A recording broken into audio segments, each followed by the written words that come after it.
Has the governor agreed to all Yes. this? Yes. So you think things will start be voting out tomorrow in House revenue tax? There's a chance. There's a chance. I think the revenue tax will meet tomorrow. In the House, and then the Senate's going to meet Monday. So the change on the used car exemption goes from 25 to 4,000 instead of 5,000. Do you know what's the difference in the cost?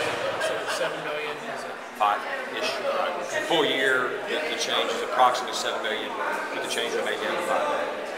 Do you know what is the changes in the manufacturer's utility cost? How does that change? Good point. Good point. Yeah. Let me just talk in numbers. We added approximately $6 million in house tax cuts. Uvalde Lindsay's bill and the sales tax holiday and the GO charge. We trimmed about $4 million off of the Senate tax cuts as they originally stood.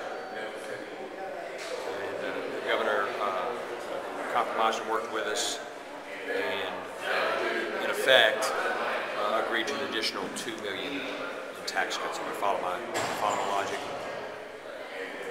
Yeah. Try it again. I think Okay, so we had our tax cuts. We had Senate tax cuts, and we added about $6 million in House tax cuts. We went back and trimmed the Senate tax cuts about $4 million. Okay. Total package of about $35 million. Grocery tax stays the same. Grocery tax stays the same. So what I mean, the additional cost, what agencies are incurring the cost for reduced? Yeah. Reduced proposal Right. to pay for this. Right. From my perspective, now that we kind of know our target where the revenue is going to be, we'll look at the most recent revenue numbers in light of these tax cuts and start earning our pay, making the decisions we have to make as far as priorities related to budget. So I can't say specifically relating to the governor's balanced budget what we're going to do yet, but those discussions will move into high gear at this point. So essentially, the state employees are going to forego a raise to pay for additional tax cuts? I think that there's going to be state employee pay raises will be at some lower number than what the governor originally proposed, which was a pay raise for everybody. It's hard for me to see that everyone's going to get a pay raise.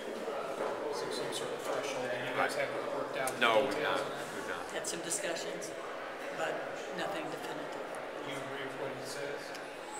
I think that in the House, from our perspective, that we would like to see maybe the 186 for folks up to a certain level, and then a smaller amount for folks over that. We would like to see some raise, but again, this is something else that we're going to continue to discuss. Now we can move that into high gear What discussion. kind of threshold? I think we have a fairly good agreement in there, $50,000. That's a number that's been talked about a lot. The governor But mentioned again, that nothing definitive.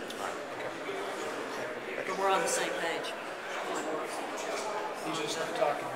You're actually agreeing with what he's saying. I'm agreeing with what he's saying, and we're agreeing on the tax cuts, and then we're going to go back now and talk to the consumer chambers. What kind of reaction are you expecting from people in the chambers? From my perspective, I think we'll have relief that we've come to agreement and that we've got some tax cuts for our Kansans. And so I think it's a positive. It gives us a chance to get out of here early on in April. We may be the only state in the country right now Just cutting providing taxes. tax cuts for their citizens, so I think our members in the House are going to be very excited. Yeah, providing tax cuts and balancing the budget. You said